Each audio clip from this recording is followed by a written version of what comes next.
კალათბურთის ორი ფედერაცია, საქართველოს კალათბურთის ეროვნული და საქართველოს კალათბურთის ფედერაცია.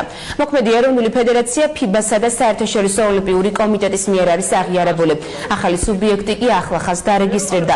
ეროვნული ფედერაციის გენერალური მდივნის მერაბ რატიშვილის განცხადებით, ამ ფედერაციის დარეგისტრირება ქართული კალათბურთის ოჯახის ორად გაყოფის მცდელობაა.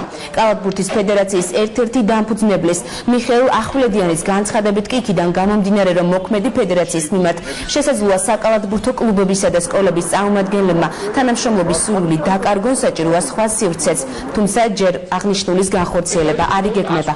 ესენი ეხა იყენებენ იმდენად მძიმე სულიერი მდგომარეობა არის ფედერაციაში, რომ ეს ადამიანები უკვე გარდა იმისა, რომ საკანონმდებლო სივრციდან არიან გასულები, რასაც ადასტურებს მათი აგერ მიჭირავს კლუბების ხელმოწერა, რომ მათთან უკვე თანამშრომლობაზე პრინციპში შეიძლება უარი თქვან, ბავშვთა სკოლები, აგერ უამრავი დოკუმენტი მიჭირავს, აგერ ეს ადამიანები უკვე გამოვიდნენ არა გარდა იმისა, რომ საკანონმდებლო სივრციდან უკვე კალათბურთელებსთანაც უკვე საერთო ენას ვეღარ პოულობენ, იმიტომ რომ რამოდენიმე დღის წინ შეხვედრა ქონდათ და რომელზეც არც ერთი კლუბი არ იყო მისული და მნიშვნელოვანი ძირითადი საკალათბურთო სკოლები. აქედან გამომდინარე, შესაძლებლად მიგვაჩნია უკვე ჩვენ ის, რომ თუ ეს ადამიანები ჩაიკეტებიან თავის რაღაც სივრცეში, ამოიჭედავენ კარებს და იტყვიან, რომ ჩვენ ვართ, მაგრამ მათთვის ეს ღვთისგან ბუძებული წოდება არ არის ეს ფედერაციის ხელმძღვანელობა, ხო?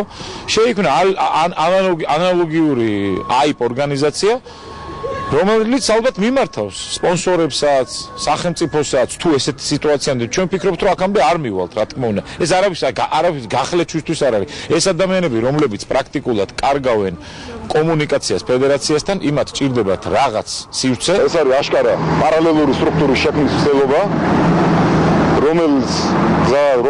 რომელსაც მიუყვევართ სეპარატიზმისკენ და გახლეჩილობისკენ, რაც ერთ წამში დაუყავს ქართულ კალათბურთს. საზოგადოებრივი ორგანიზაციების დაფუძნება სამართლებრივად ეს არ არის სპორტისა და ახალგაზრდობის საქმეთა სამინისტროს კომპეტენცია, მაგრამ რაც შეეხება ურთიერთთანამშრომლობას, სამინისტროს აქვს თანამშრომლობა სახელმწიფო მხარდაჭერის პროგრამიდან გამომდინარე საქართველოს კალათბურთის ეროვნულ ფედერაციასთან, რომელიც არის საერთაშორისო ფედერაციის წევრი, ასე რომ ეს საკითხი აბსოლუტურად არ განიხილება, იქიდან გამომდინარე, რომ როგორც ჩანს, ეს არის დავა კალათბურთის ფედერაციის საომავლო არჩევნებთან დაკავშირებით, რომელშიც სამინისტრო აბსოლუტურად არ ჩაერევა, ეს არის კალათბურთის სამყაროს გადასაწყვეტი.